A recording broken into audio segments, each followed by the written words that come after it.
Sebelum ceritanya dimulai, silahkan tulis di kolom komentar dari daerah mana saja teman-teman yang menonton cerita ini. Jangan lupa like dan subscribe agar channel ini bisa semakin berkembang dan bisa mempersembahkan cerita yang lebih menarik lagi. Langit Jakarta sudah berubah warna dari biru menjadi jingga pekat saat Andini akhirnya berhasil membelah kemacetan ibu kota. Punggungnya terasa kaku, menempel pada sandaran kursi mobil yang sudah tidak lagi terasa nyaman. Pendingin udara bekerja maksimal, namun tidak mampu mendinginkan kepalanya yang terasa penat setelah 12 jam berkutat dengan angka dan laporan. Hari ini adalah hari penutupan buku kuartal ketiga, sebuah ritual melelahkan yang selalu menguras habis energinya.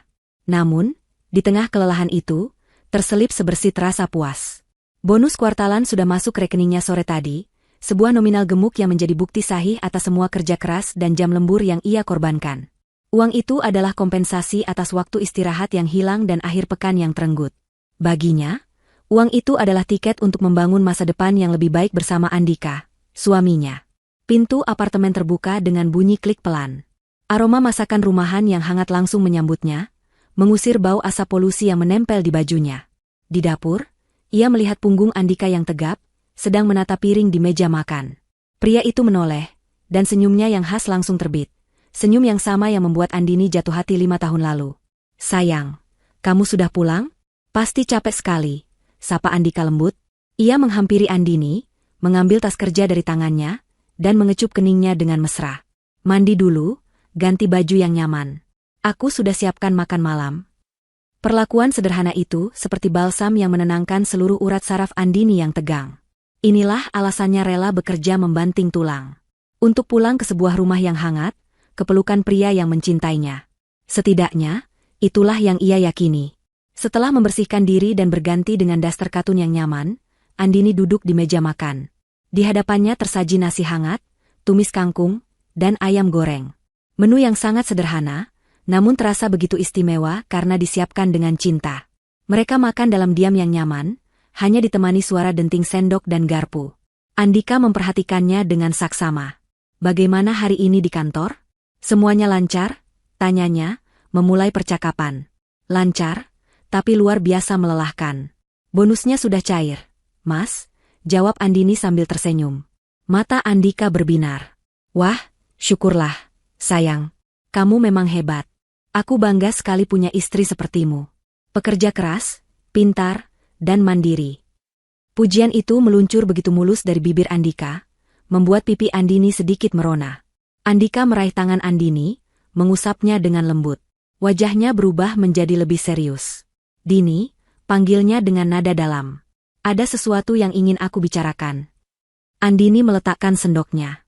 Ia melihat kesungguhan di mata suaminya, dan jantungnya berdebar sedikit lebih cepat. "Ada apa, Mas?" "Aku tahu, sudah lebih dari setahun ini aku tidak bekerja. Aku tahu semua beban ada di pundakmu. Setiap hari melihatmu pulang dengan wajah lelah seperti ini, hatiku sakit, Dini. Aku merasa gagal sebagai suami. Aku merasa menjadi benalu dalam hidupmu," ucap Andika dengan suara yang dibuat lirih dan penuh penyesalan. Andini segera menggeleng. "Mas, jangan bicara seperti itu. Aku tidak pernah merasa begitu. Kita ini tim. Dulu waktu aku yang kesulitan, Mas Andika yang membantu. Sekarang giliranku." Andika tersenyum getir. "Kamu terlalu baik, sayang. Tapi aku tidak bisa terus begini. Aku harus bangkit. Aku harus bisa membuatmu bangga, bukan hanya menunggumu pulang kerja setiap hari." Ia berhenti sejenak, mengambil napas dalam-dalam seolah sedang mengumpulkan seluruh keberaniannya. Ia kemudian beranjak dari kursinya, berjalan ke arah lemari dan mengambil sebuah map berwarna biru. Ia kembali duduk dan meletakkan map itu di atas meja di hadapan Andini. "Ini apa, Mas?" tanya Andini penasaran. "Buka saja," jawab Andika, matanya tak lepas dari wajah istrinya. Dengan perlahan, Andini membuka map itu. Di dalamnya ada beberapa lembar kertas yang dijilid rapi. Halaman pertama adalah sebuah judul yang dicetak tebal, "Proposal Bisnis Kafe Kekinian, titik temu."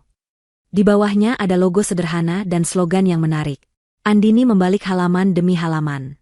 Di sana ada analisis pasar, konsep desain interior yang industrialis dan modern, daftar menu kopi spesialty, hingga proyeksi keuntungan yang terlihat sangat menjanjikan.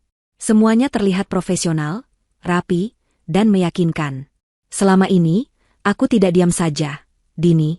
Aku melakukan riset, belajar dari internet, bertemu dengan beberapa teman lama yang sudah lebih dulu terjun ke bisnis ini. Aku melihat ada peluang besar di bisnis kafe. Anak-anak muda sekarang butuh tempat nongkrong yang nyaman dan bagus untuk difoto. Dan aku sudah menemukan konsep yang tepat. Jelas Andika dengan semangat yang meluap-luap.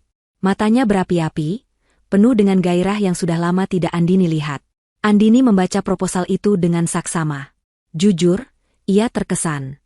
Andika yang ia kenal beberapa bulan terakhir adalah pria yang lebih banyak menghabiskan waktu di depan televisi atau bermain game di ponsel. Melihat keseriusannya dalam proposal ini, sebuah harapan baru tumbuh di hatinya. Mungkin ini adalah titik balik bagi mereka. Ini bagus sekali, Mas. Aku tidak tahu kamu mempersiapkan semua ini, puji Andini tulus. Andika tersenyum lebar. Inilah reaksi yang ia harapkan. Aku ingin ini menjadi kejutan untukmu. Aku ingin menunjukkan bahwa aku juga bisa berjuang untuk masa depan kita. Tapi, Dini, seperti yang kamu tahu, untuk mewujudkan mimpi ini, aku butuh modal. Andini menutup map proposal itu. Ia sudah bisa menebak kemana arah pembicaraan ini. Ia menatap suaminya, menunggu. Aku sudah menghitung semuanya dengan detail. Lanjut Andika, suaranya kini sedikit lebih pelan. Biaya sewa tempat strategis untuk setahun, biaya renovasi dan desain interior, pembelian mesin kopi dan peralatan dapur, stok bahan baku awal, sampai biaya pemasaran untuk 3 bulan pertama. Semuanya ada di halaman terakhir proposal itu. Andini membuka kembali halaman terakhir. Matanya membelalak saat melihat total angka yang tertera di sana. Nominalnya sangat besar, hampir menghabiskan seluruh bonus dan sebagian tabungannya. Udara di dalam ruangan terasa menipis. Ini bukan uang yang sedikit.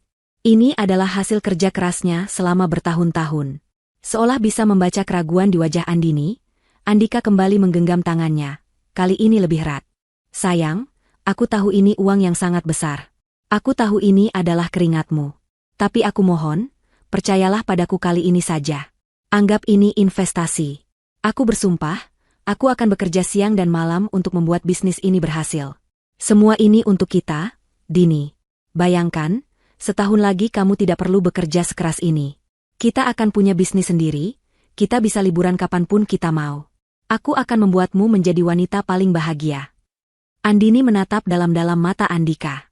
Ia mencari kebohongan, ia mencari keraguan, namun yang ia temukan hanyalah permohonan yang tulus dan tatapan penuh harapan. Rasa cintanya, ditambah dengan kelelahannya dan keinginannya untuk melihat suaminya kembali bersemangat, mengalahkan logika dan kewaspadaannya. Ia ingin percaya. Ia sangat ingin mempercayai setiap kata yang keluar dari bibir pria di hadapannya. Setelah hening beberapa saat, Andini akhirnya mengangguk pelan. Baiklah, Mas. Aku akan transfer uangnya besok pagi. Wajah Andika langsung bersinar seperti matahari terbit.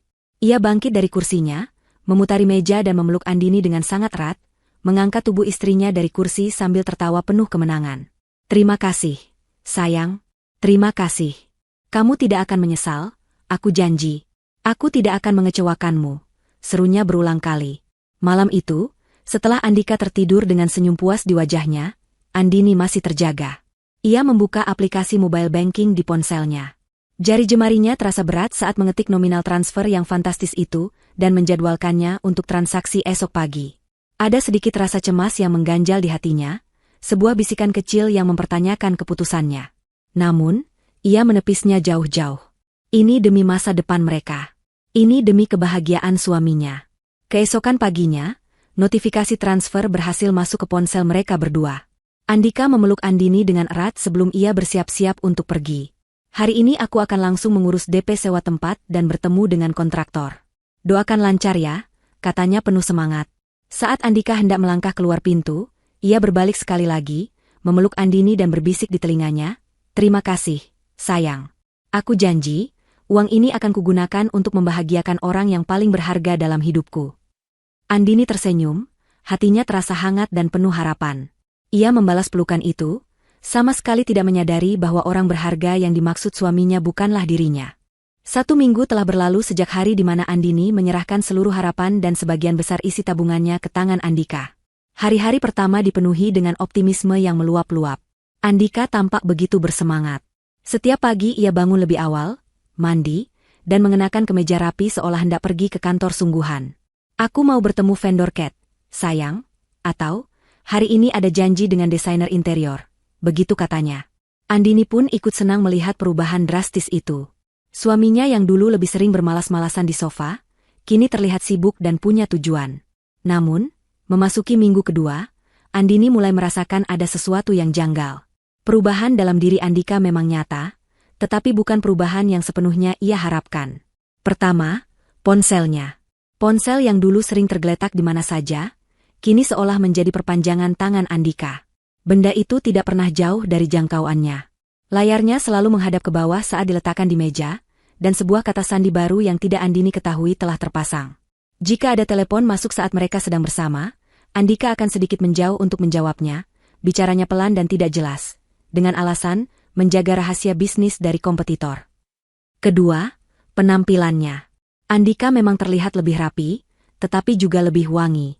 Parfum mahal yang dulu hanya dipakai di acara-acara khusus, kini menjadi aroma wajibnya setiap hari sebelum ia pergi survei lokasi. Beberapa kali Andini juga melihat ada struk pembelian dari gerai pakaian pria merek ternama di saku celananya saat ia hendak mencuci. Saat ditanya, jawabannya selalu sama. Aku harus terlihat meyakinkan di depan calon partner bisnis. Sayang. Penampilan itu nomor 1. Andini mencoba memahaminya, meskipun hatinya mulai terusik oleh perasaan tidak nyaman. Ketiga, dan ini yang paling mengganggu, adalah tidak adanya progres yang konkret. Setiap kali Andini bertanya tentang perkembangan bisnis kafenya, jawaban Andika selalu mengambang. Sudah dapat lokasinya, Mas? Tanyanya suatu malam. Sudah ada beberapa kandidat kuat. Tapi aku masih membandingkan mana yang feng shui-nya paling bagus untuk bisnis. Jawab Andika enteng. Kontraktornya bagaimana? Sudah ada gambaran desainnya? Kejar Andini lagi. Sudah. Desainernya lagi bikin render 3D-nya. Sabar ya, sayang. Nanti kalau sudah jadi, kamu orang pertama yang akan aku tunjukkan. Aku mau ini jadi kejutan spesial untukmu. Selalu ada saja alasannya. Selalu ada janji, kejutan, yang membuat Andini tidak bisa bertanya lebih jauh. Perlahan, benih keraguan mulai tumbuh di dalam hatinya.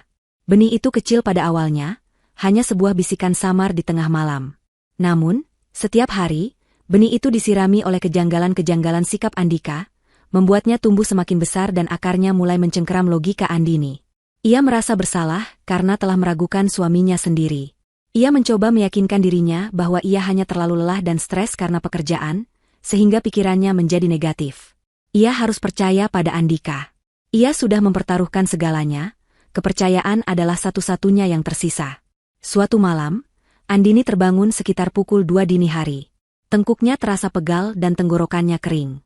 Ia melirik ke samping. Andika tertidur pulas, napasnya teratur dan dalam. Wajah pria itu terlihat damai di bawah cahaya remang lampu tidur. Andini beranjak pelan dari tempat tidur, berusaha tidak menimbulkan suara, dan berjalan ke dapur untuk mengambil segelas air. Saat kembali ke kamar, matanya tanpa sengaja tertuju pada ponsel Andika yang tergeletak di meja nakas di samping tempat tidur. Benda itu tiba-tiba bergetar pelan dan layarnya menyala, memancarkan cahaya putih kebiruan yang menyilaukan di dalam kegelapan kamar. Sebuah notifikasi pesan muncul di layar kunci. Rasa penasaran, yang selama ini coba ia tekan dalam-dalam, kini meledak tak tertahankan. Dengan jantung berdebar kencang, Andini membungkuk sedikit untuk melihatnya lebih jelas. Jaraknya hanya beberapa senti dari layar ponsel itu. Waktu seolah berhenti berputar. Udara di dalam paru-parunya terasa membeku. Di sana, di layar yang menyala itu, tertera sebuah pesan yang meruntuhkan seluruh dunia yang telah ia bangun di atas pondasi kepercayaan. Pesan itu bukan dari vendor atau desainer interior. Nama kontaknya tertulis, V Marketing Property. Sebuah nama yang terdengar profesional, sebuah samaran yang nyaris sempurna. Namun, isi pesannya jauh dari kata profesional. Besok jadi ya, sayang, di Grand Mall jam 2. Aku udah gak sabar lihat tas yang kamu janjiin. Jangan lupa pakai kartu debit barunya ya, biar limitnya puas. Berkedip. Setiap kata dalam pesan itu bagaikan belati tajam yang menusuk jantung Andini berulang kali. Sayang, tas yang kamu janjiin. Kartu debit baru. Limitnya puas. Emotikon kedipan mata di akhir kalimat itu seolah mengejeknya. Kartu debit baru itu adalah kartu yang terhubung langsung ke rekening modal usaha, rekening yang berisi semua hasil kerja kerasnya. Limitnya memang dibuat besar atas permintaan Andika, dengan alasan untuk pembayaran besar kepada kontraktor. Kaki Andini terasa lemas. Ia mundur perlahan dan duduk di tepi tempat tidur. Tubuhnya gemetar hebat. Kepalanya terasa pusing. Ia menatap suaminya yang masih tertidur lelap, sama sekali tidak menyadari bahwa pengkhianatannya baru saja terbongkar dengan cara yang paling menyakitkan. Pria yang tidur di sampingnya setiap malam, pria yang ia percayai dengan seluruh hidupnya, pria yang baru saja ia beri masa depannya, ternyata adalah seorang penipu. Seorang pembohong. Seorang pengkhianat. Semua kepingan puzzle yang selama ini terasa janggal, kini tersusun dengan sempurna membentuk sebuah gambar pengkhianatan yang mengerikan. Wangi parfum yang berlebihan, struk belanja baju baru, kerahasiaan soal ponsel, dan alasan-alasan bisnis yang tidak pernah ada wujudnya. Semuanya masuk akal sekarang. Survei lokasi adalah kencan. Bertemu vendor adalah janji belanja. Modal usaha adalah dana untuk menghidupi wanita lain. Amarah, rasa sakit, dan perasaan bodoh yang luar biasa bergejolak di dalam dadanya, membuatnya mual. Air mata mulai menggenang di pelupuk matanya, namun ia menahannya sekuat tenaga. Ia tidak akan menangis. Tidak untuk pria ini. Mulai detik ini, air matanya terlalu berharga untuk dibuang sia-sia. Cahaya dari layar ponsel Andika akhirnya meredup dan mati, mengembalikan kegelapan ke dalam kamar. Namun, bagi Andini, kegelapan yang sesungguhnya baru saja dimulai. Di dalam keheningan malam itu, di samping suaminya yang tertidur, sebuah keputusan dingin mulai terbentuk di dalam benaknya yang hancur. Permainan ini harus diakhiri, dan ia tidak akan menjadi pihak yang kalah. Malam itu Andini tidak tidur. Setiap tarikan napas Andika di sampingnya terdengar, seperti sebuah gergaji yang mengoyak sisa-sisa hatinya. Pria yang berbaring begitu dekat, yang punggungnya bisa ia sentuh, kini terasa sejauh galaksi lain. Wajah damainya dalam tidur tidak lagi menenangkan, malah terlihat seperti topeng mengerikan yang menyembunyikan kebusukan. Setiap ingatan tentang pengorbanannya, jam lemburnya, dan impian masa depan yang mereka bangun bersama, kini terasa seperti lelucon pahit yang menertawakan kebodohannya. Pesan singkat di layar ponsel itu telah menjadi racun yang menyebar ke seluruh aliran darahnya, mengubah cinta menjadi curiga, dan kepercayaan menjadi abu. Ia hanya berbaring diam, membiarkan kegelapan dan keheningan menjadi saksi bisu atas kematian hatinya. Pagi menjelang. Andini bangkit dari tempat tidur saat alarm pertama berbunyi, seperti yang biasa ia lakukan. Tidak ada jejak air mata di wajahnya, hanya sembab di sekitar mata karena kurang tidur. Ia bergerak seperti robot, melakukan rutinitas paginya dengan presisi mekanis. Mandi, berpakaian, menyiapkan sarapan. Ia membuat 2 tangkup roti isi dan 2 cangkir kopi, persis seperti hari-hari sebelumnya. Normalitas adalah satu-satunya perisai yang ia miliki saat ini, sebuah benteng pertahanan agar Andika tidak mencium badai yang sedang bergejolak di dalam dirinya. Andika bangun dengan senyum cerah, sama sekali tidak menyadari atmosfer dingin yang menyelimuti apartemen. Ia mengecup pipi Andini sekilas. "Pagi, sayang," sapanya riang. "Wah, sudah siap sarapan. Kamu memang istri terbaik." Andini hanya membalas dengan dehaman pelan. Ia duduk di seberang Andika, mengaduk kopinya tanpa minat. Pikirannya tidak berada di meja makan itu. Pikirannya sedang menyusun strategi, merangkai rencana. "Hari ini hari besar, Dini," kata Andika penuh semangat sambil melahap rotinya. "Aku akan bertemu dengan vendor penting untuk membahas finalisasi desain interior. Kalau semuanya lancar, minggu depan kita sudah bisa mulai renovasi. Kamu senang, kan?"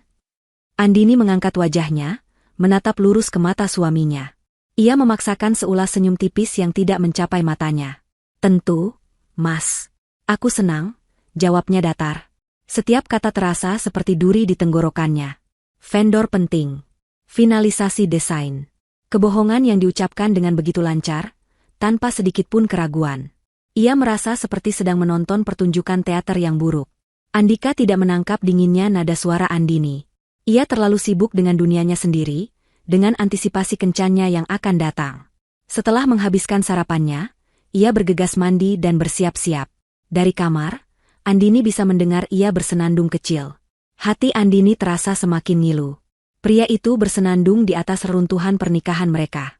Tak lama kemudian, Andika keluar dari kamar. Ia terlihat sangat rapi. Kemeja linen baru berwarna biru langit, celana chino berwarna kaki, dan sepatu kulit yang mengkilap. Aroma parfum mahalnya langsung memenuhi ruangan. Ia tampak seperti seorang eksekutif muda yang sukses, bukan seorang pengangguran yang hidup dari uang istrinya. Ironi itu membuat Andini ingin tertawa histeris. "Aku berangkat dulu ya, sayang," pamitnya, sambil menyambar kunci mobil dari atas meja. Mobil itu juga Andini yang membayar cicilannya setiap bulan. Doakan aku berhasil. Hati-hati di jalan, Mas. Hanya itu yang bisa Andini ucapkan. Pintu apartemen tertutup. Bunyi klik dari kunci yang berputar seolah menjadi penanda dimulainya babak baru. Keheningan yang ditinggalkan Andika terasa memekakan. Andini duduk terpaku di kursi meja makan selama beberapa menit. Roti isinya masih utuh. Kopinya sudah dingin. Ia menarik napas dalam-dalam, mengembuskannya perlahan. Waktu untuk bersedih sudah habis. Sekarang adalah waktunya untuk mencari kebenaran, untuk mengumpulkan bukti, untuk mempersenjatai diri. Langkah pertamanya adalah laptopnya. Ia membukanya, jarinya sedikit gemetar saat menggerakkan kursor ke ikon aplikasi mobile banking. Jantungnya berdebar kencang, sebuah campuran antara takut dan amarah. Ia takut melihat bukti nyata dari pengkhianatan itu, namun amarah memberinya kekuatan untuk terus maju. Ia memasukkan kata sandinya dan masuk ke dalam akun rekening bersama mereka. Rekening, modal usaha, yang kini terasa seperti sebuah monumen kebodohannya. Saldo yang tertera di layar membuatnya terpana. Dalam waktu kurang dari 2 minggu, hampir sepertiga dari total dana yang ia transfer sudah lenyap. Tangannya terkepal erat. Dengan napas tertahan, ia membuka riwayat transaksi. Baris demi baris catatan pengeluaran muncul di layar, dan setiap baris adalah sebuah tusukan baru di hatinya. Tanggal 15, 3 hari setelah transfer. Sebuah transaksi besar di La Bellevue Boutique, sebuah butik pakaian wanita kelas atas. Andini ingat hari itu Andika berkata ia sedang seharian penuh membandingkan harga semen dan keramik di pusat bahan bangunan. Tanggal 17. Transaksi di Eclat Jewelers. Toko perhiasan yang etalasenya saja tidak berani Andini lihat karena harganya yang selangit. Hari itu, Andika mengaku sedang mengurus perizinan usaha di kantor wali kota yang prosedurnya berbelit-belit. Tanggal 19, 20, 21. Serangkaian transaksi di berbagai restoran mewah yang namanya hanya pernah Andini baca di majalah gaya hidup. Le Ciel Dining, Azur Steakhouse, Oceania Seafood Grill. Total tagihan makan untuk 3 hari itu setara dengan gaji staf junior di kantornya selama sebulan. Pada hari-hari itu, Andika selalu pulang dengan wajah lelah dan bercerita tentang betapa sulitnya mencari vendor yang bisa dipercaya dan tidak bermain harga. Andini terus menggulir ke bawah, matanya memanas bukan karena air mata, tetapi karena amarah yang mendidih. Ia melihat pengeluaran untuk parfum, sepatu, dan berbagai barang pria lainnya.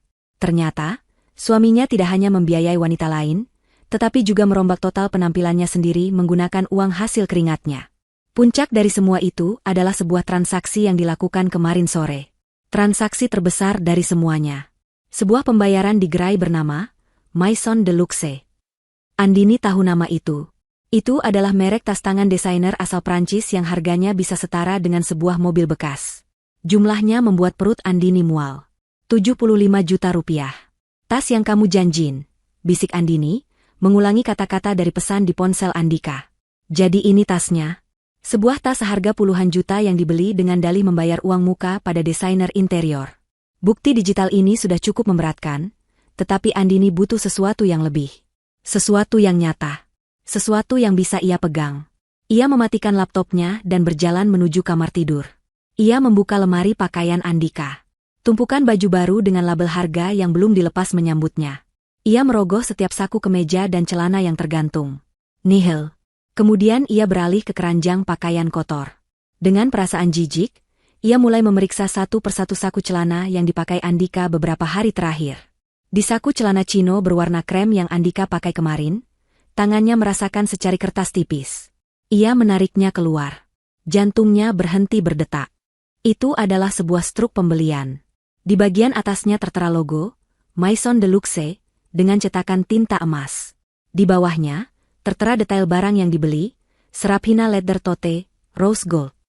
Dan di baris paling bawah, tercetak angka yang sama persis dengan yang ia lihat di riwayat transaksi, 75 juta rupiah. Tanggal dan jam pembeliannya pun tertera jelas, cocok dengan waktu saat Andika seharusnya sedang berada di pertemuan penting. Andini memegang struk itu dengan tangan gemetar. Kertas tipis itu terasa begitu berat, seolah mengandung beban dari semua kebohongan dan pengkhianatan suaminya. Inilah bukti fisik yang tak terbantahkan. Sebuah monumen kertas untuk perselingkuhan mereka. Kehancuran hatinya kini sudah lengkap dan sempurna. Rasa sakit yang tadinya membakar kini berubah menjadi sesuatu yang lain. Sesuatu yang dingin, tajam, dan sangat fokus. Tidak ada lagi keraguan. Tidak ada lagi harapan. Yang tersisa hanyalah amarah murni yang membeku menjadi sebuah tekad baja. Ia berjalan ke kamar mandi dan menatap pantulan dirinya di cermin. Wanita yang balas menatapnya bukanlah Andini yang ia kenal. Matanya tidak lagi memancarkan kehangatan, tetapi kilatan dingin yang berbahaya. Senyum lembut yang biasa menghiasi bibirnya kini telah hilang, digantikan oleh sebuah garis lurus yang tegas. Wanita di cermin itu adalah seorang pejuang yang terluka parah, namun menolak untuk mati.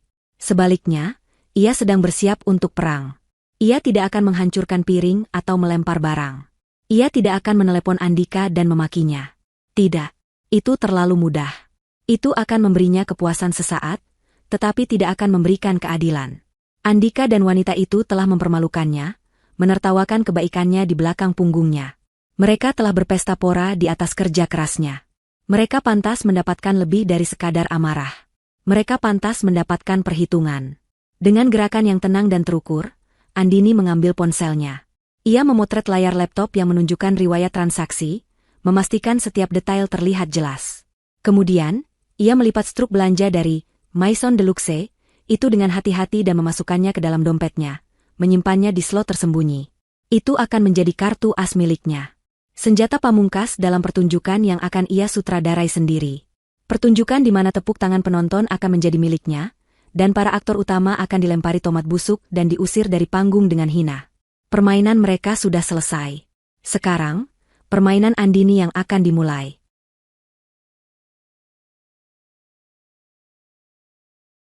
Pagi itu, apartemen yang biasanya menjadi saksi bisu rutinitas Andini yang tergesa-gesa berangkat kerja, kini terasa lengang dan penuh ketegangan. Andini tidak menyentuh laptop kerjanya. Ia juga tidak memikirkan setelan blazer apa yang harus ia kenakan. Pikirannya 100% terfokus pada satu hal, menyusun skenario pembalasan yang sempurna. Ia adalah sang sutradara, penulis naskah, sekaligus aktris utama dalam drama yang akan segera ia pentaskan. Dan ia akan memastikan babak terakhirnya akan menjadi sesuatu yang tak terlupakan bagi para antagonisnya. Langkah pertama dalam rencananya adalah mengamankan panggung utama.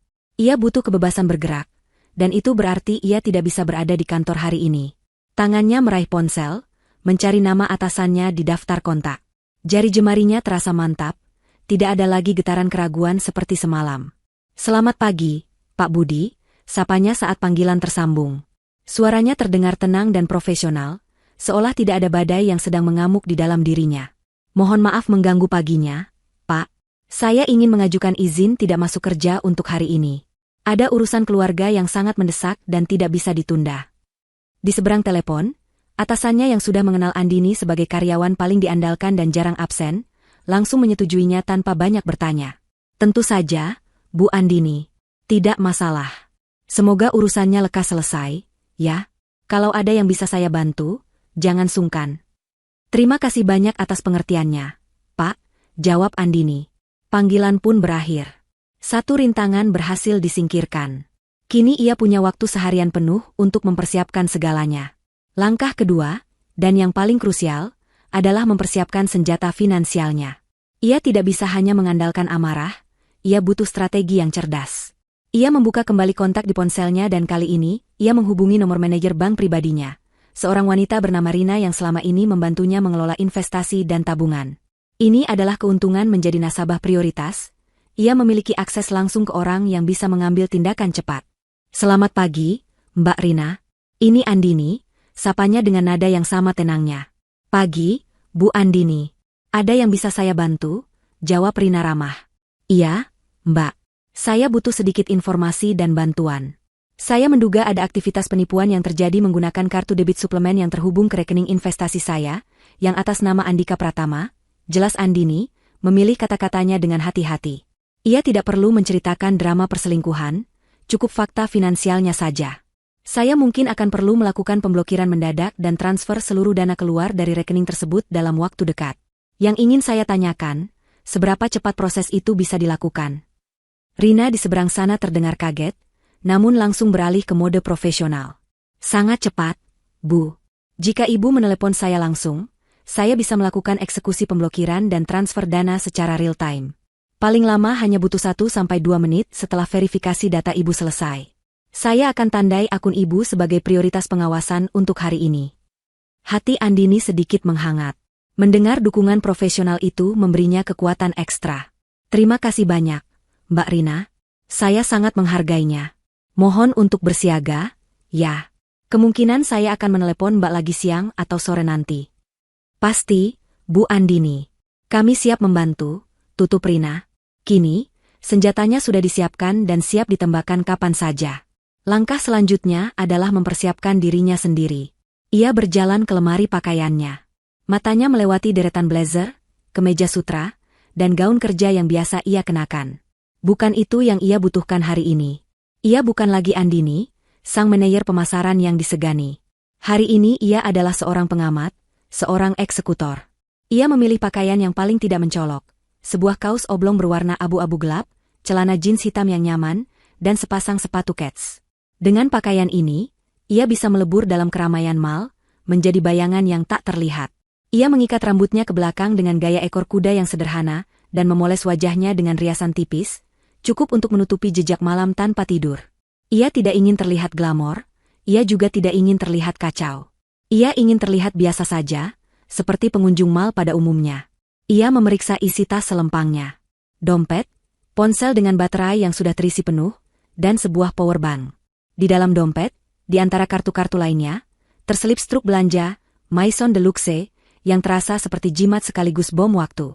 Semuanya sudah siap. Waktu menunjukkan pukul 12 siang. Andika pasti sedang dalam perjalanan menuju Grand Mall, mal paling mewah di pusat kota. Andini memesan taksi online, sengaja tidak menggunakan mobilnya sendiri untuk menghindari kemungkinan Andika melihatnya. Selama perjalanan, ia menatap gedung-gedung pencakar langit Jakarta yang menjulang angkuh. Dulu, ia melihat gedung-gedung itu sebagai simbol dari mimpi dan kerja kerasnya. Hari ini, ia melihatnya sebagai saksi bisu dari pertarungan yang akan ia menangkan. Pukul 1 siang, Andika mengiriminya pesan WhatsApp. Sayang, aku udah di lokasi. Meetingnya mau mulai. Jangan telepon dulu ya, nanti aku kabari kalau sudah selesai. Andini membaca pesan itu dan tersenyum sinis. Akting suaminya benar-benar sempurna. Ia hanya membalas dengan satu kata singkat. Oke. 1 jam kemudian, sekitar pukul 2 siang, Andika pasti sudah bersama wanita itu. Andini tahu ia tidak bisa langsung menyerbu. Waktu adalah kunci. Ia harus membiarkan mereka menikmati waktu mereka sejenak. Membiarkan mereka berbelanja lebih banyak, menghabiskan lebih banyak uangnya. Semakin tinggi mereka terbang, semakin sakit rasanya saat ia menjatuhkan mereka nanti. Menjelang pukul 3 sore, Andika kembali mengirim pesan, kali ini disertai sebuah foto. Foto secangkir kopi di atas meja dengan latar belakang interior sebuah kafe. Meetingnya alot banget. Sayang, istirahat ngopi dulu. Kayaknya bakal sampai sore nih. Mata Andini yang tajam langsung mengenali pola cangkir dan meja dari kafe paling mahal di Grand Mall. Kebohongan yang berlapis-lapis. Ia membalas dengan emotikon jempol, lalu bangkit dari kursinya. Saatnya pertunjukan dimulai. Tepat saat ia hendak melangkah keluar dari pintu apartemen, ponselnya berdering. Nama Andika tertera di layar. Jantungnya berdebar. Untuk apa pria itu menelepon? Dengan ragu ia mengangkatnya. Halo, Mas? Halo, sayang. Maaf ganggu sebentar. Suara Andika terdengar sedikit ragu. Begini, investornya ini kayaknya tertarik banget. Tapi dia minta lihat komitmen kita. Dia mau kita langsung bayar DP ke vendor kitchen equipment hari ini juga sebagai tanda keseriusan. Aku butuh dana tunai tambahan sedikit. Bisa tolong transfer lagi? Andini terdiam. Di puncak pengkhianatannya, pria ini masih memiliki keberanian untuk meminta lebih. Keserakahan ini adalah kesalahan terbesarnya. Ini adalah bensin yang Andini butuhkan untuk membakar seluruh panggung sandiwara mereka hingga menjadi abu. Sebuah ide brilian dan kejam melintas di benaknya. Oh, begitu ya, Mas? Tentu saja. Aku akan transfer sekarang. Jawabnya dengan suara yang dibuat terdengar suportif. Wah, terima kasih banyak. Sayang, kamu memang penyelamatku. Seru Andika lega. Sama-sama, Mas, kata Andini. Dan disinilah ia melepaskan umpan terakhirnya.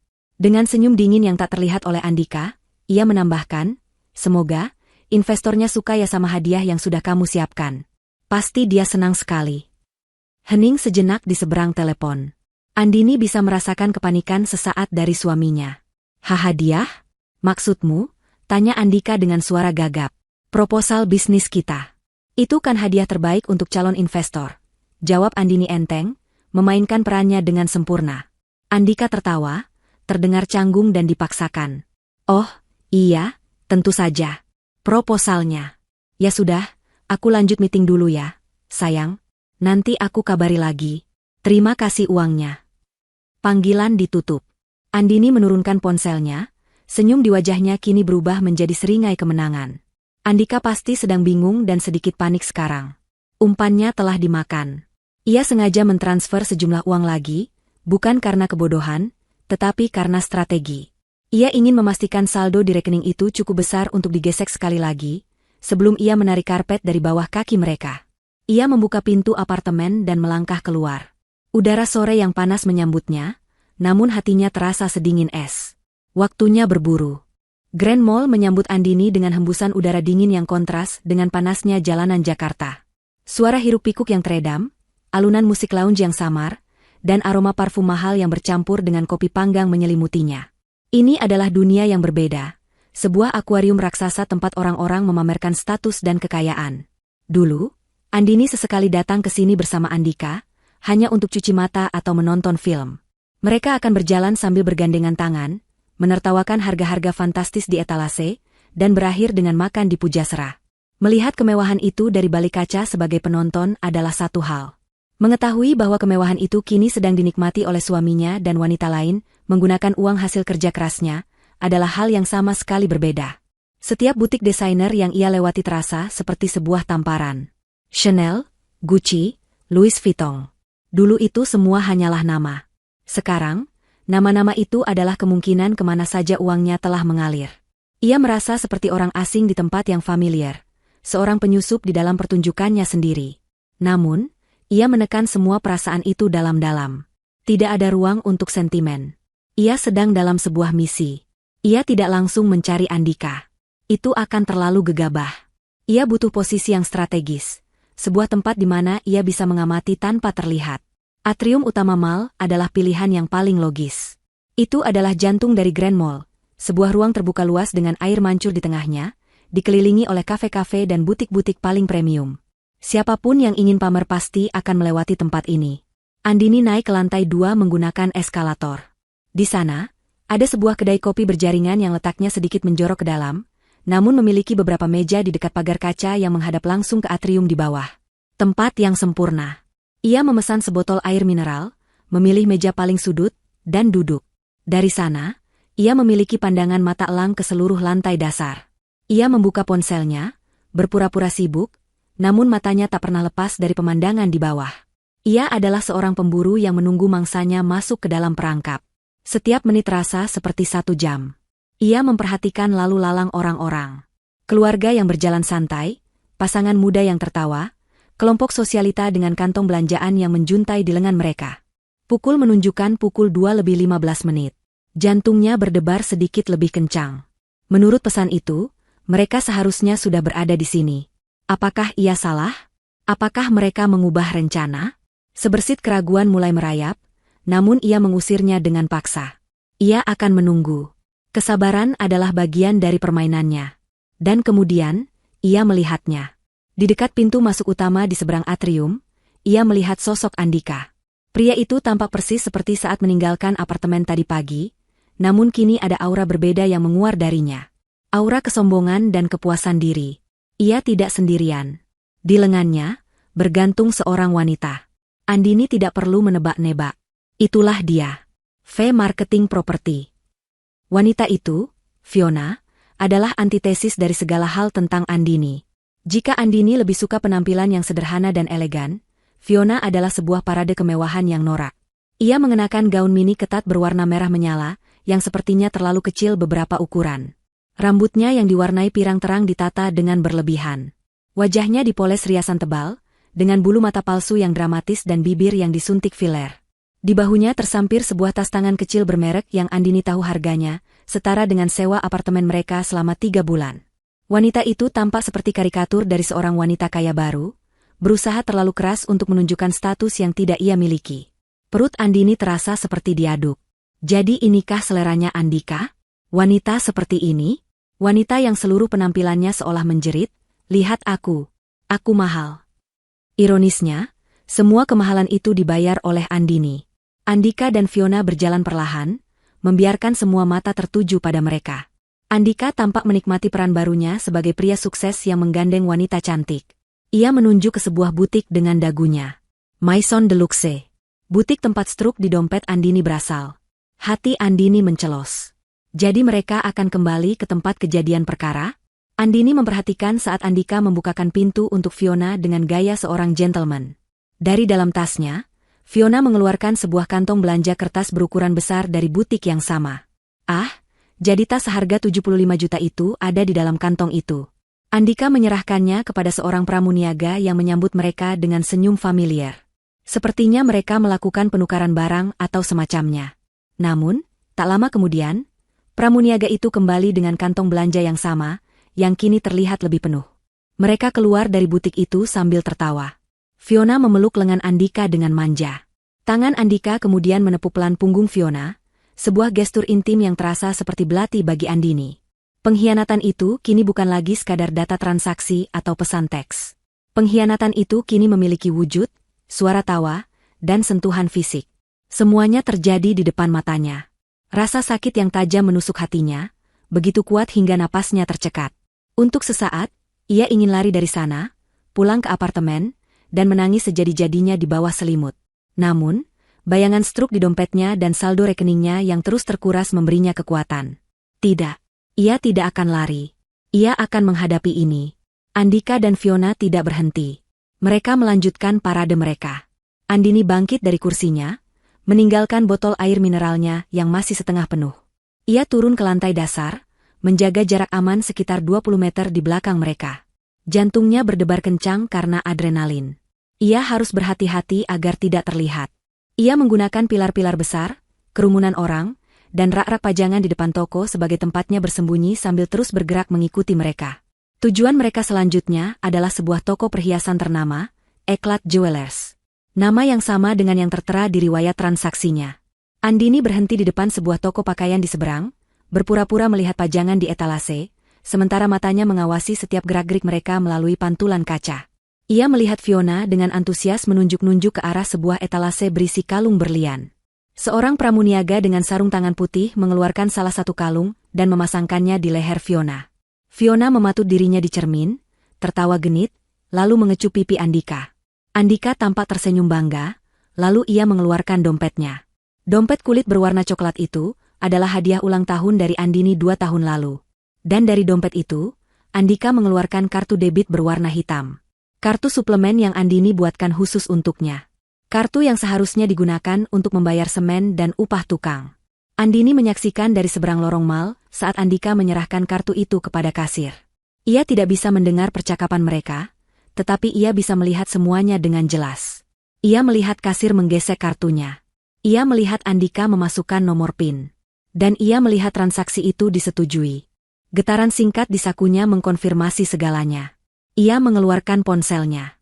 Sebuah notifikasi SMS dari bank baru saja masuk, transaksi debit sebesar Rp42.500.000 di Eclat Jewelers telah berhasil. Andini mematikan layar ponselnya. Tangannya terasa dingin seperti es. Jadi begini rasanya, menyaksikan uang hasil kerja kerasmu, uang yang seharusnya untuk masa depanmu, berubah menjadi kalung berlian yang melingkar di leher seorang wanita selingkuhan. Rasa sakitnya sudah melewati batas, berubah menjadi kekosongan yang dingin dan hampa. Ia tidak lagi merasa marah. Ia tidak lagi merasa sedih. Ia hanya merasa kosong. Fiona keluar dari toko perhiasan itu dengan senyum kemenangan, tangannya tak henti-hentinya mengelus liontin berlian di lehernya. Ia berjalan dengan angkuh, seolah ia adalah seorang ratu. Andika berjalan di sampingnya, sang raja sehari, yang kekayaannya akan lenyap dalam sekejap mata begitu sang penyihir mencabut mantranya. Andini terus mengikuti mereka dalam diam. Ia adalah hantu dari masa lalu, masa kini, dan masa depan mereka. Hantu yang akan segera datang untuk menagih semua hutang. Parade kemewahan palsu ini sudah hampir mencapai puncaknya, dan Andini sudah siap untuk menurunkan tirainya. Parade kemewahan itu terus berlanjut, dan Andini adalah satu-satunya penonton yang mengetahui harga asli dari setiap barang yang dipamerkan. Bukan harga yang tertera di label, tetapi harga yang dibayar dengan jam lembur, rapat yang melelahkan, dan tekanan pekerjaan yang tak ada habisnya. Setiap langkah yang diambil Andika dan Fiona di atas lantai marmer Grand Mall terasa seperti injakan di atas harga dirinya. Setelah toko perhiasan, tujuan mereka selanjutnya adalah sebuah butik sepatu desainer Italia yang terkenal dengan sol merahnya yang ikonik. Andini kembali mengambil posisi di seberang, kali ini di belakang pajangan manekin sebuah toko busana pria. Dari celah antara lengan manekin, ia memiliki pandangan yang jelas ke dalam surga sepatu itu. Fiona tampak seperti anak kecil di toko permen. Ia duduk di sofa bludru empuk sementara 3 orang pramuniaga sibuk melayaninya, mengeluarkan sepatu dari kotak demi kotak. Ia mencoba sepasang stiletto setinggi 12 cm yang dihiasi kristal berkilauan. Ia berjalan mondar-mandir di depan cermin, mengagumi kakinya sendiri. Andika duduk di sampingnya, tampak sedikit bosan, namun berusaha tersenyum setiap kali Fiona meminta pendapatnya. "Bagus nggak, sayang?" tanya Fiona dengan suara manja yang dibuat-buat. Andika hanya mengangguk. "Bagus. Kamu pakai apa saja bagus. Aku mau yang ini." "Sama yang itu juga deh, yang boots kulit," putus Fiona tanpa ragu. Andini di seberang sana hanya bisa menggelengkan kepalanya dengan getir. 2 pasang sepatu itu, ia memperkirakan, harganya setara dengan biaya sewa apartemen mereka selama 6 bulan. Ia melihat adegan yang sama terulang kembali. Dompet hadiah darinya. Kartu debit miliknya. Gesekan mesin EDC. Dan beberapa detik kemudian, getaran notifikasi di sakunya. Kali ini, saldonya terkuras lagi sebesar 30 juta rupiah. Rasanya sudah seperti rutinitas yang menyakitkan. Ia sudah tidak lagi merasakan tusukan tajam seperti saat pertama kali. Kini rasanya lebih seperti sakit tumpul yang menyebar. Ia mulai melihat sisi absurd dari semua ini. Ia bekerja mati-matian agar bisa membayar tagihan dan menabung, sementara suaminya menggunakan tabungan itu untuk membeli sepatu bagi wanita yang bahkan tidak bisa berjalan dengan benar menggunakan sepatu hak tinggi. Ini bukan lagi sebuah tragedi, ini adalah sebuah komedi gelap. Dan ia memutuskan, ia akan menjadi orang yang tertawa paling akhir. Pawai berlanjut. Mereka mampir ke sebuah gerai parfum mewah. Fiona mencoba beberapa aroma, menyemprotkannya ke udara dan ke pergelangan tangannya, lalu menyodorkannya ke hidung Andika untuk meminta persetujuan. Akhirnya, ia memilih 2 botol besar, dan tentu saja, kartu debit Andini kembali bekerja. Notifikasi lain masuk. 1,5 juta rupiah melayang untuk membeli cairan wangi. Setiap transaksi baru yang masuk ke ponsel Andini tidak lagi terasa seperti sebuah serangan, melainkan sebuah amunisi. Ia dengan tenang membuka galeri fotonya, dan mulai mengambil tangkapan layar dari setiap notifikasi SMS yang masuk. Bukti-bukti itu menumpuk, digital dan tak terbantahkan. Ia sedang membangun sebuah kasus, bukan untuk pengadilan hukum, tetapi untuk pengadilan massa.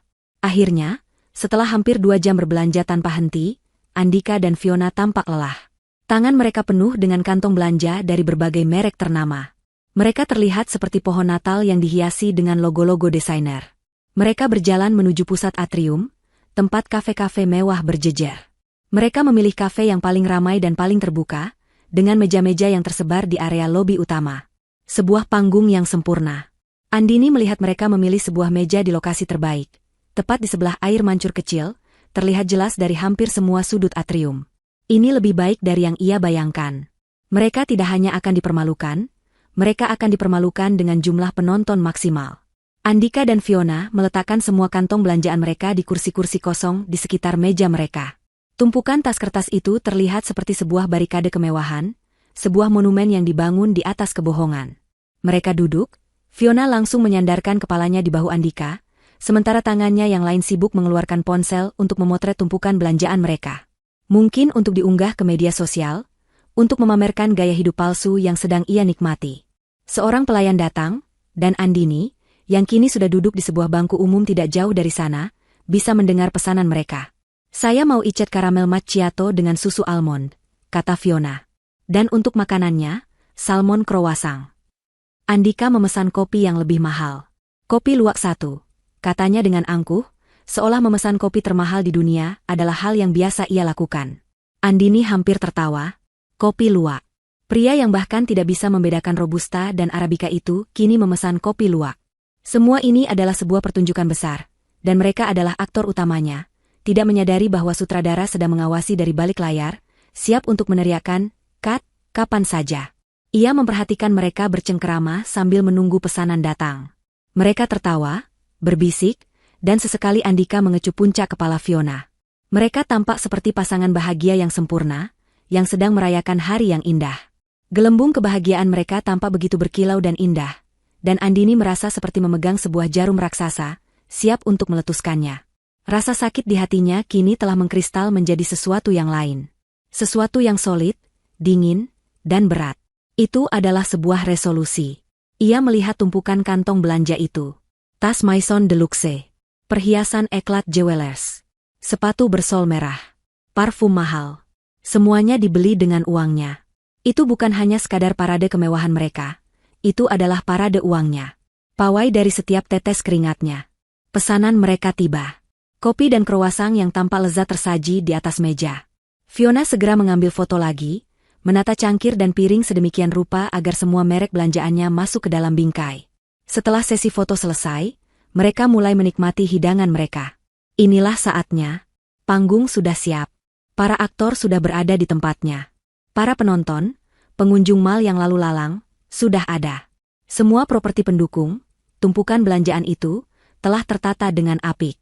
Andini berdiri dari bangkunya. Ia merapikan kausnya dan melangkah maju. Setiap langkah terasa mantap dan disengaja. Tidak ada keraguan, tidak ada rasa takut. Yang ada hanyalah keheningan dingin di dalam hatinya yang siap meledak menjadi badai. Ia berjalan melintasi lantai marmer, semakin dekat dan semakin dekat ke meja itu, ke pusat panggung sandiwara mereka. Langkahnya tidak tergesa-gesa, seperti seorang ratu yang berjalan untuk merebut kembali tahtanya. Pertunjukan akan segera berakhir.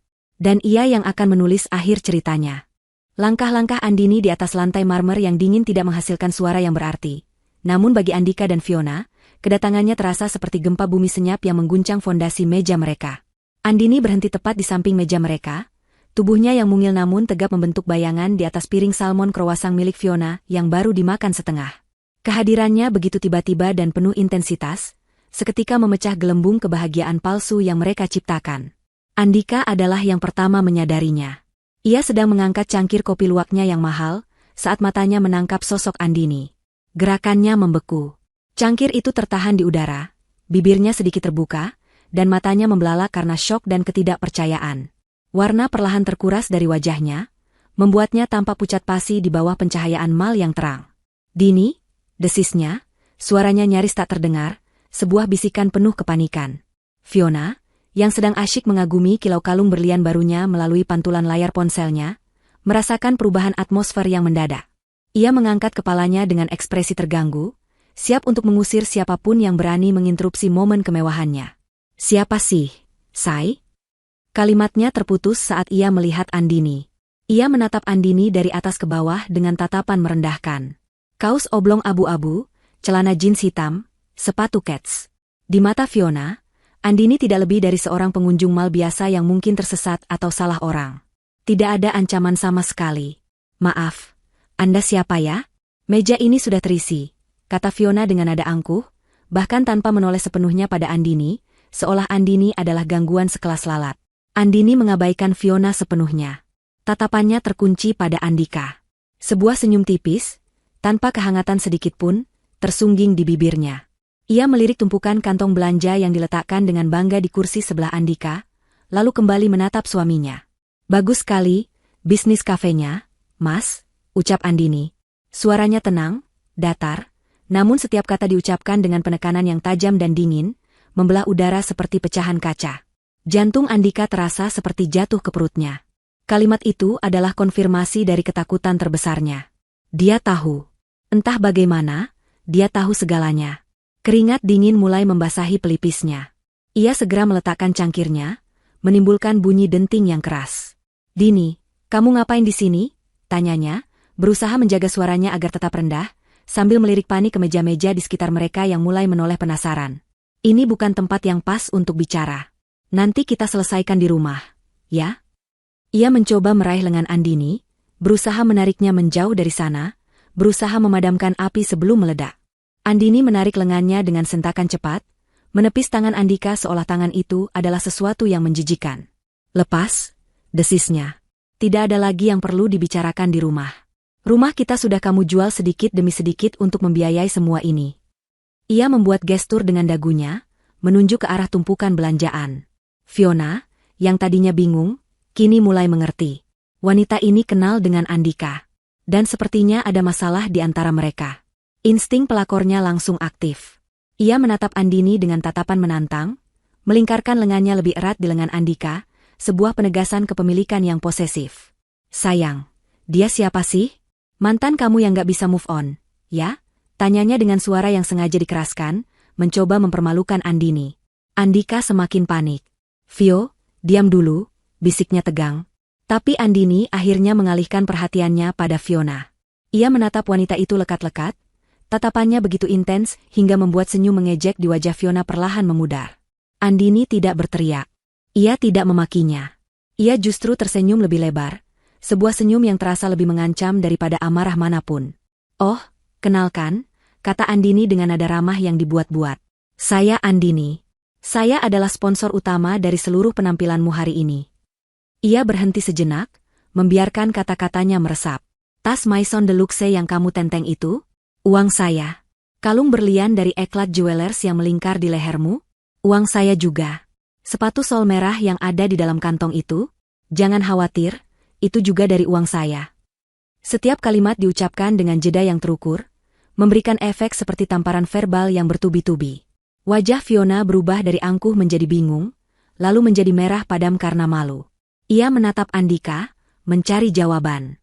Sayang, apa maksud wanita gila ini? Dini, cukup, bentak Andika, kini suaranya meninggi, menarik lebih banyak perhatian dari pengunjung mal. Beberapa orang di meja terdekat sudah terang-terangan berhenti makan dan menonton drama yang tersaji gratis di hadapan mereka.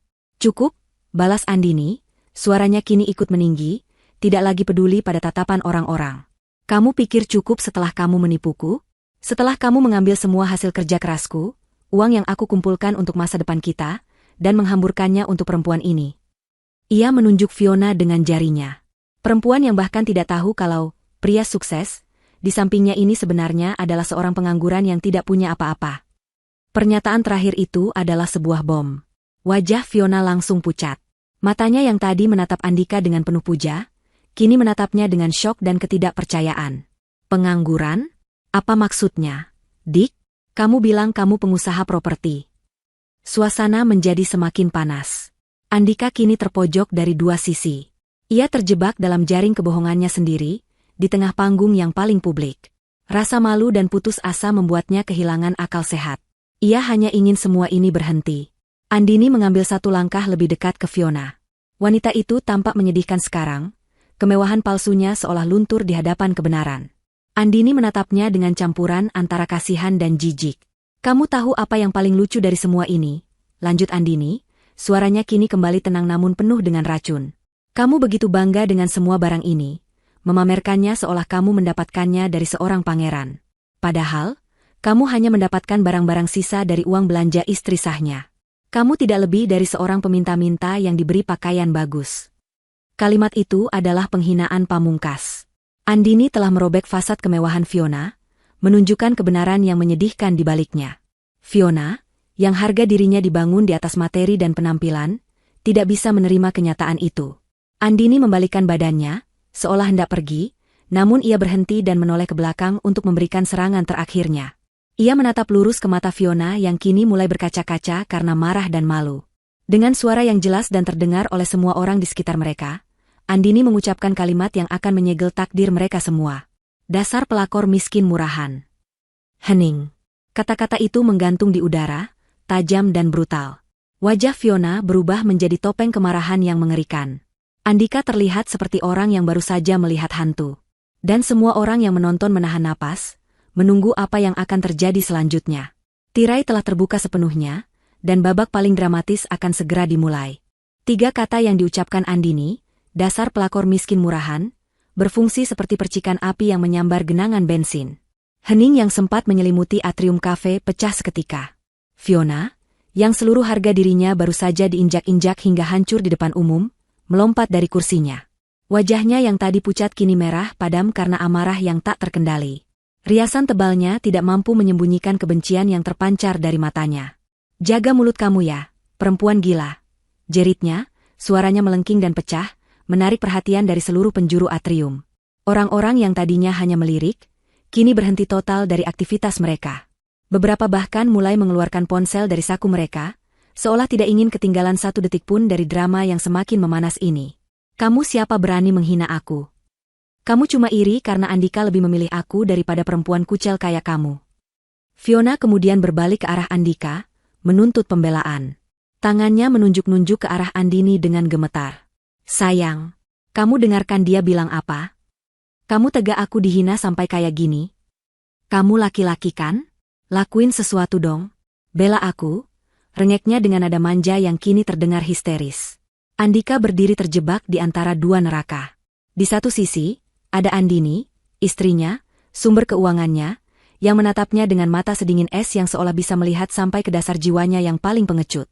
Di sisi lain, ada Fiona, simbol dari egonya, wanita yang membuatnya merasa menjadi pria sejati, yang kini menuntutnya untuk membuktikan kejantanannya itu. Otaknya tidak bisa berpikir jernih. Rasa malu, kepanikan, dan tekanan dari Fiona membuatnya berada di titik didih. Ia harus melakukan sesuatu. Ia harus menunjukkan siapa yang berkuasa, setidaknya di depan Fiona. Ia memutar badannya menghadap Andini. Aku bilang cukup, Dini. Geramnya, wajahnya mengeras. Kamu sudah keterlaluan. Kamu datang ke sini, membuat keributan, dan mempermalukan aku. Andini menatapnya tanpa gentar. Aku mempermalukan kamu? Atau aku hanya mengatakan kebenaran yang terlalu memalukan untuk kamu dengar? Balasnya dengan tenang, kontras dengan teriakan histeris Fiona. Ketenangan Andini justru semakin memprovokasi Andika. Ia merasa tidak dihargai, merasa diremehkan di depan selingkuhannya. Pulang sekarang, Andini. Kita selesaikan ini di rumah. Perintah Andika, mencoba menggunakan nada otoriter yang tidak pernah ia miliki. Tidak ada lagi, kita, jawab Andini tegas. Dan aku tidak akan pulang sebelum aku menyelesaikan urusanku di sini. Tekanan dari rengekan Fiona, sayang, cepetan lakuin sesuatu. Dan perlawanan dingin dari Andini membuat sebuah sekring putus di dalam kepala Andika. Dalam satu momen yang didorong oleh kebodohan, ego, dan kepanikan yang luar biasa, ia mengangkat tangannya. Ia tidak berpikir. Ia hanya bereaksi. Ia ingin membungkam mulut Andini, ingin menghapus senyum sinis dari wajah istrinya, ingin terlihat kuat di mata Fiona. Plah! Sebuah suara tamparan yang keras dan tajam bergema di seluruh atrium. Suara itu begitu mengejutkan, begitu gamblang, hingga berhasil membungkam semua suara lainnya. Musik kafe yang mengalun, obrolan pengunjung, bahkan suara gemericik air mancur seolah berhenti seketika. Semua aktivitas membeku. Kepala Andini terpelanting ke samping karena kerasnya tamparan itu. Beberapa helai rambutnya terlepas dari ikatan ekor kudanya, jatuh menutupi sebagian wajahnya. Waktu seolah berjalan lambat. Ia bisa merasakan sensasi panas dan perih yang menjalar di pipi kirinya. Ia bisa mendengar napasnya sendiri yang tercekat di tenggorokan. Dan yang paling jelas, ia bisa merasakan ratusan pasang mata tertuju padanya. Seluruh atrium dilanda keheningan yang canggung dan berat. Para pengunjung di meja sekitar menatap dengan mulut ternganga. Para pelayan berhenti di tengah langkah mereka. Petugas keamanan di kejauhan mulai bergerak mendekat, menyadari ada keributan serius. Ponsel-ponsel yang tadinya hanya dipegang, kini sudah dalam posisi merekam. Kilatan lampu flash mulai terlihat di sana-sini. Andika sendiri tampak sama terkejutnya dengan orang lain. Ia menatap telapak tangannya yang baru saja ia gunakan untuk menampar istrinya, seolah tangan itu milik orang lain. Matanya membelalak ngeri saat menyadari apa yang baru saja ia lakukan. Di depan ratusan orang. Di tengah mal paling mewah di kota. Ia baru saja melakukan kekerasan terhadap istrinya. Kepanikan yang lebih besar, yang jauh lebih dingin daripada sebelumnya, mulai merayapinya. Dini, aku tidak bermaksud. Ucapnya terbata-bata. Namun, reaksi Andini bukanlah yang diharapkan oleh siapapun. Ia tidak menangis. Ia tidak menjerit. Ia tidak membalas dengan tamparan atau makian. Dengan gerakan yang sangat pelan dan terkontrol, ia mengangkat tangannya, bukan untuk memegang pipinya yang sakit, tetapi untuk menyelipkan helai rambut yang berantakan ke belakang telinganya. Lalu, ia memutar kepalanya kembali untuk menghadap Andika. Pipi kirinya kini memerah, sebuah bekas telapak tangan tercetak dengan jelas di kulitnya yang putih. Tapi matanya tidak menunjukkan rasa sakit atau takut. Matanya justru berkilat dengan cahaya kemenangan yang aneh dan mengerikan. Dan kemudian, ia melakukan sesuatu yang membuat darah di dalam tubuh Andika terasa membeku. Ia tersenyum. Bukan senyum hangat yang biasa Andika lihat. Ini adalah senyum sinis, dingin, dan penuh perhitungan. Sebuah senyum yang sama sekali tidak mencapai matanya. Senyum seorang pemain catur yang baru saja melihat lawannya melakukan langkah bunuh diri yang fatal. Ia membiarkan senyum itu terpasang di wajahnya selama beberapa detik. Membiarkan semua orang melihatnya, melihat bekas tamparan di pipinya, dan melihat senyum kemenangannya. Ia melirik sekilas ke sekelilingnya, matanya menyapu kerumunan orang dan lensa-lensa kamera ponsel yang tertuju pada mereka. Ia mengumpulkan semua saksi matanya. Akhirnya, ia kembali menatap lurus ke mata Andika yang kini dipenuhi penyesalan dan ketakutan. Dengan suara yang pelan namun terdengar jelas di tengah keheningan itu, ia berucap, "Terima kasih." Andika mengerutkan keningnya, tidak mengerti. "Sekarang," lanjut Andini, senyumnya sedikit melebar, "semua orang di sini jadi saksi." Kalimat itu bukan sebuah keluhan. Itu adalah sebuah pernyataan. Sebuah ancaman. Andini tidak sedang berperan sebagai korban. Ia baru saja mengumumkan bahwa Andika telah memberinya senjata paling kuat dari semuanya. Status korban kekerasan domestik dengan ratusan saksi mata dan bukti video yang tak terbantahkan. Permainan catur ini sudah selesai. Andika baru saja melakukan skakmat terhadap rajanya sendiri. Dan Andini, sang ratu, siap untuk mengambil alih seluruh papan permainan. Tentu, saya akan melanjutkan ceritanya ke babak akhir yang paling menentukan.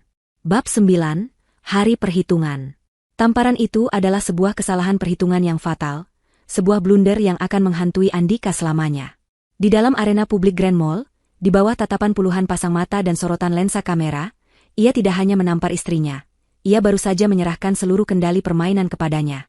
Kata-kata Andini, "Sekarang semua orang di sini jadi saksi," menggema di dalam keheningan yang mencekam, bukan sebagai keluhan seorang korban, melainkan sebagai deklarasi kemenangan seorang ahli strategi. Wajah Andika yang tadinya merah, karena amarah kini berubah menjadi pucat pasi karena ketakutan. Ia menatap bekas tamparan di pipi Andini, lalu ke sekelilingnya, dan ia melihatnya. Ia melihat tatapan menghakimi dari para penonton. Ia melihat ponsel-ponsel yang teracung seperti senjata. Ia mendengar bisikan-bisikan yang mulai merayap di udara. "KDRT, kasar banget. Laporin polisi aja." Realita dari perbuatannya menghantamnya seperti gelombang pasang. Ia telah melewati batas yang tidak bisa ditarik kembali. "Dini, ayo kita pulang. Aku mohon," bisiknya, suaranya bergetar. Ia mencoba meraih tangan Andini lagi, kali ini dengan gestur memohon, bukan memerintah. Namun, Andini bergerak mundur selangkah, menjaga jarak. Ia sama sekali tidak menggubris permohonan Andika. Senyum dingin di wajahnya masih belum luntur. Dengan gerakan yang tenang dan disengaja, seolah dunia di sekelilingnya tidak ada, ia merogoh tas lempangnya dan mengeluarkan ponselnya. Seluruh mata di atrium itu kini tertuju pada benda persegi panjang di tangannya. Apa yang akan ia lakukan? Menelepon polisi? Menelepon pengacara? Andini membuka daftar kontaknya. Ia tidak perlu mencari lama. Jari telunjuknya berhenti pada satu nama, Rina, ban prioritas. Ia menekan tombol panggil dan mengaktifkan mode pengeras suara. Nada sambung yang terdengar dari ponselnya, seolah menjadi musik pengiring dari sebuah eksekusi. "Selamat siang, dengan Rina di sini. Ada yang bisa saya bantu, Bu Andini?" Suara ramah dari seberang telepon terdengar begitu jelas di tengah keheningan. Andika dan Fiona menatap ponsel itu dengan tatapan tidak mengerti. Fiona, yang tadinya sempat terdiam karena syok melihat Andika menampar Andini, kini kembali menemukan suaranya. "Mau ngapain kamu telepon Ban? Mau ngadu? Mau minta dikasihanin?" Cibirnya, mencoba merebut kembali sedikit harga dirinya. Andini mengabaikannya. Matanya tetap tertuju pada Andika, memastikan suaminya itu tidak melewatkan satu detik pun dari kehancurannya yang akan datang. "Siang, Mbak Rina," jawab Andini. Suaranya sengaja ia keraskan, nadanya formal dan tegas. "Saya, Andini Wulandari, pemilik rekening utama dengan nomor sekian-sekian-sekian. Saya ingin melaporkan adanya aktivitas penipuan dan penyalahgunaan kartu oleh pemegang kartu suplemen atas nama Andika Pratama." Jantung Andika serasa berhenti berdetak. "Dini, apa yang kamu lakukan?" serunya panik, mencoba merebut ponsel itu dari tangan Andini. Namun, dua orang petugas keamanan mal yang sedari tadi mengamati dari kejauhan, kini sudah tiba di samping mereka. "Pak, mohon untuk tenang. Jangan membuat keributan lebih lanjut," kata salah satu petugas dengan tegas, tubuhnya yang tegap menjadi penghalang antara Andika dan Andini. Andika membeku. Ia kini tak berdaya. "Baik, Bu Andini. Laporan ibu saya catat," jawab Rina di telepon, suaranya kini terdengar lebih serius. Tindakan apa yang perlu kami lakukan? Disinilah Andini memberikan perintah eksekusinya. Pertama, katanya, matanya tak lepas dari wajah Andika yang semakin pucat. Saya minta blokir permanen kartu debit atas nama Andika Pratama. Blokir sekarang juga. Detik ini juga. Kartu itu sudah tidak berlaku untuk transaksi apapun. Baik, Bu. Sedang kami proses. Ya, kartu sudah berhasil diblokir secara permanen. Konfirmasi Rina dalam hitungan detik. Wajah Andika tampak kosong. Kartu di dompetnya kini tidak lebih dari sepotong plastik tak berguna. Kedua, lanjut Andini, suaranya semakin dingin. Saya minta transfer seluruh saldo yang tersisa di rekening gabungan tersebut ke rekening pribadi saya dengan nomor sekian-sekian-sekian. Pindahkan semuanya, jangan sisakan 1 rupiah pun. Lakukan sekarang juga. Dini, jangan, teriak Andika putus asa. Itu uang modal kita. Uang bisnis kita. Bisnis apa? Balas Andini tajam. Bisnis membelikan tas dan berlian untuk perempuan ini. Di seberang telepon, Rina kembali memberikan konfirmasi dengan cepat. Baik, Bu. Transfer dana sedang diproses. Ya, seluruh saldo berhasil dipindahkan ke rekening pribadi Ibu. Saldo di rekening gabungan Anda sekarang 0. 0. Kata itu menggema di kepala Andika. Semua uangnya, yang sebenarnya bukan uangnya, kini telah lenyap. Harapannya, gaya hidup palsunya, semuanya hilang dalam sekejap mata. Ia menatap Andini dengan tatapan nanar, campuran antara benci dan putus asa. Anda puas sekarang? Geramnya. Belum, jawab Andini singkat. Ia mematikan teleponnya dan memasukkan kembali ponselnya ke dalam tas.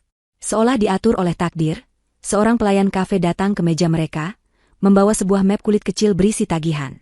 Ia meletakkannya di meja dengan sopan, sama sekali tidak menyadari, atau pura-pura tidak menyadari, drama tegang yang baru saja terjadi.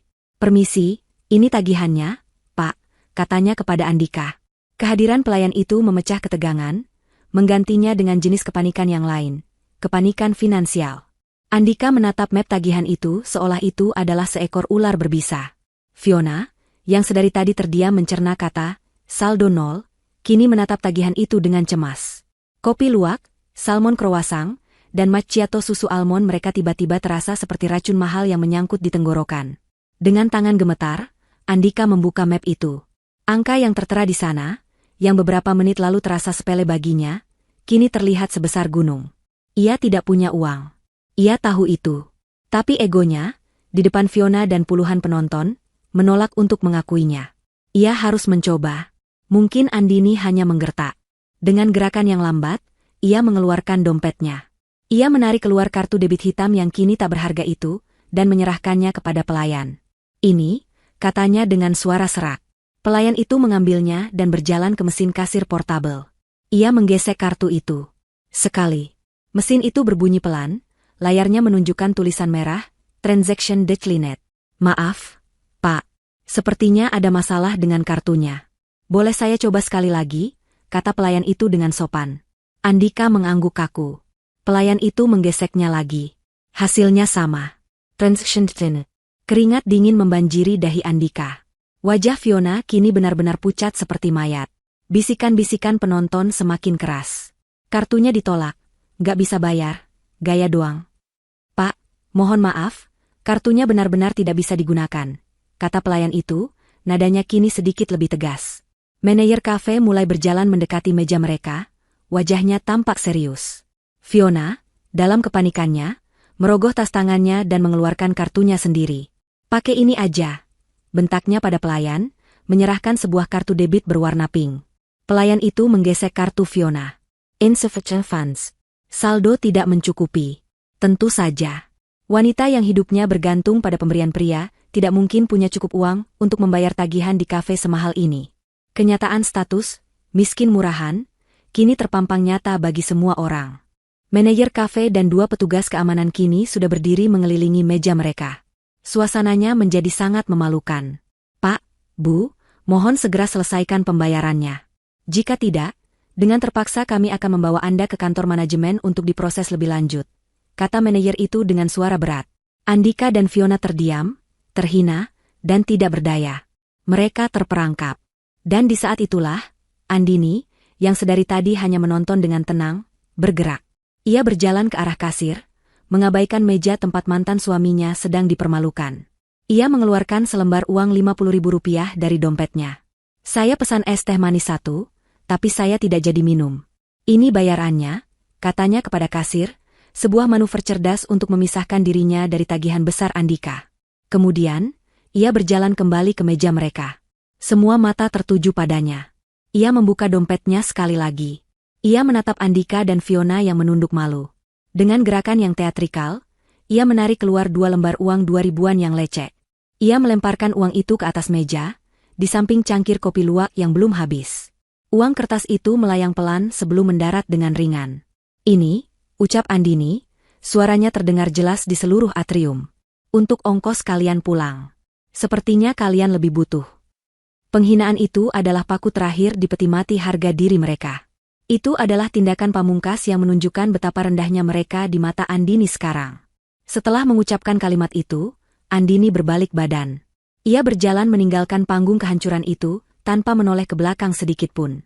Ia bisa mendengar suara manajer yang semakin keras, suara Fiona yang mulai menangis histeris, dan suara Andika yang memohon dengan lirih. Ia juga bisa mendengar bisikan dan tawa tertahan dari para penonton. Saat ia berjalan menuju pintu keluar, ia mendengar petugas keamanan berkata, "Mari, Pak, Bu, ikut kami ke kantor." Ia tahu mereka akan digiring keluar seperti pencuri, mungkin setelah meninggalkan KTP atau barang berharga sebagai jaminan. Tapi itu bukan lagi urusannya. Ia melangkah keluar dari pintu mal, kembali ke panasnya udara Jakarta. Namun, kali ini panas itu terasa berbeda. Terasa seperti kehangatan dari sebuah fajar yang baru. Ia menarik napas dalam-dalam, merasakan kebebasan yang sudah lama tidak ia rasakan. Pertunjukan sudah selesai. Dan ia adalah satu-satunya pemenang. 6 bulan berlalu bagai angin. Musim hujan telah berganti dengan kemarau yang kering. Dan seiring dengan perubahan cuaca, kehidupan Andini pun telah bertransformasi total. Kata cerai, yang dulu terdengar menakutkan, kini menjadi sinonim dari kata merdeka. Proses perceraiannya berjalan mulus tanpa hambatan. Andika, dengan bukti video kekerasan dan penipuan finansial yang tersebar luas, tidak memiliki kekuatan untuk melawan. Ia hanya bisa pasrah menandatangani surat-surat yang mengakhiri pernikahan mereka, tanpa mendapatkan 1 sen pun dari harta bersama yang sebenarnya adalah harta Andini. Andini menjual apartemen yang penuh dengan kenangan pahit itu. Ia menggunakan uangnya untuk membeli sebuah unit kondominium yang lebih kecil namun jauh lebih mewah di pusat distrik bisnis, dengan jendela-jendela besar yang menyajikan pemandangan kerlip lampu kota di malam hari. Itu adalah istananya, tempat perlindungannya, sebuah simbol dari hidup baru yang ia bangun sendiri, untuk dirinya sendiri. Di kantor, reputasinya justru semakin meroket. Entah bagaimana, kisah tentang keberaniannya menghadapi perselingkuhan suaminya dengan cara yang begitu cerdas dan tegas menyebar dari mulut ke mulut, membuatnya dihormati tidak hanya sebagai seorang profesional yang kompeten, tetapi juga sebagai wanita yang kuat. Ia dipromosikan menjadi kepala departemen pemasaran, sebuah posisi yang memberinya lebih banyak tantangan sekaligus kepuasan. Wajahnya yang dulu sering dihiasi gurat kelelahan, kini tampak lebih segar dan bersinar. Lingkaran hitam di bawah matanya telah hilang, digantikan oleh kilatan percaya diri dan kebahagiaan. Ia kembali menemukan hobinya yang lama terlupakan, melukis, yoga di akhir pekan, dan menghabiskan waktu berkualitas bersama sahabat-sahabatnya. Ia adalah versi terbaik dari dirinya sendiri, versi yang sempat hilang saat ia berusaha menopang beban seorang pria yang tidak pantas mendapatkannya. Suatu Sabtu siang yang cerah, Andini duduk di sebuah restoran Italia yang nyaman di kawasan selatan Jakarta, menikmati makan siangnya bersama Rina, manajer bank yang telah menjadi teman baiknya sejak insiden di mal itu. Mereka tertawa sambil mengenang kembali hari yang dramatis itu. "Aku masih tidak percaya kamu bisa setenang itu, Din. Kalau aku jadi kamu, mungkin aku sudah menjambak rambut perempuan itu," kata Rina sambil terkekeh. Andini tersenyum. Amarah hanya akan memberinya kepuasan. Rin. Melihat mereka kehilangan segalanya secara perlahan, itu jauh lebih memuaskan. Saat itulah, dari jendela restoran yang menghadap ke trotoar jalan yang ramai, pandangan Andini menangkap sebuah pemandangan yang membuatnya berhenti tersenyum. Di seberang jalan, di dekat sebuah halte bus yang panas dan berdebu, berdiri 2 sosok yang familiar namun sekaligus asing. Itu adalah Andika dan Fiona. Namun, mereka adalah versi yang sangat berbeda dari pasangan glamor yang ia lihat di mal 6 bulan lalu. Andika mengenakan kaos oblong yang warnanya sudah pudar dan sedikit kotor, dipadukan dengan celana jeans usang. Rambutnya yang dulu selalu tertata rapi kini tampak berminyak dan acak-acakan. Ia terlihat lebih kurus, dengan bahu yang merosot, seolah menanggung beban dunia. Fiona, di sampingnya, bahkan lebih menyedihkan lagi.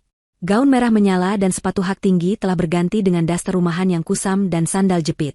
Rambut pirangnya kini menunjukkan akar hitam yang tumbuh panjang, tanda bahwa ia sudah lama tidak pergi ke salon.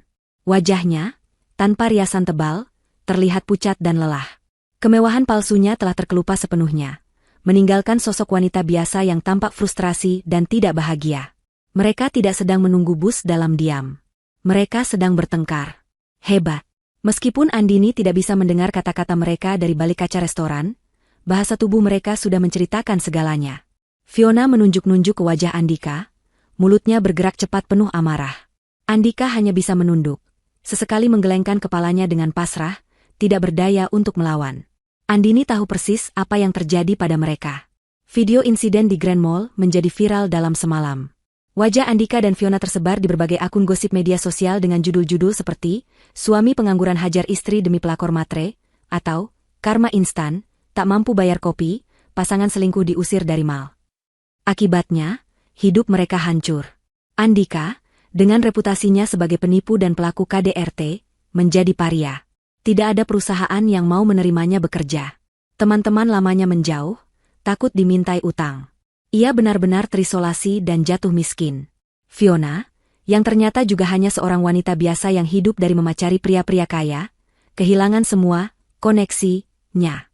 Ia dicap sebagai pelakor murahan secara nasional. Tidak ada lagi pria kaya yang mau mendekatinya. Terjebak. Mereka hanya punya satu sama lain, dan cinta mereka yang dibangun di atas pondasi uang dengan cepat runtuh menjadi kebencian saat uang itu lenyap.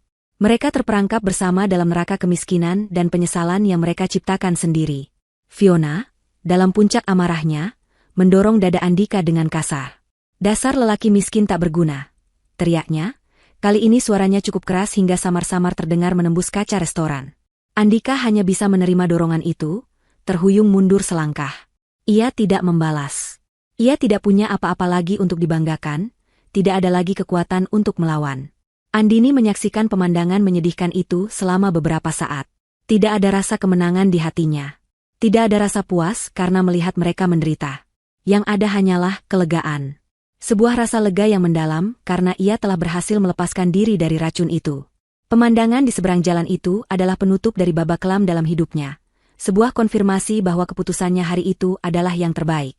"Din, kamu lihat apa?" tanya Rina, mengikuti arah pandangan Andini. "Ya ampun, itu mereka."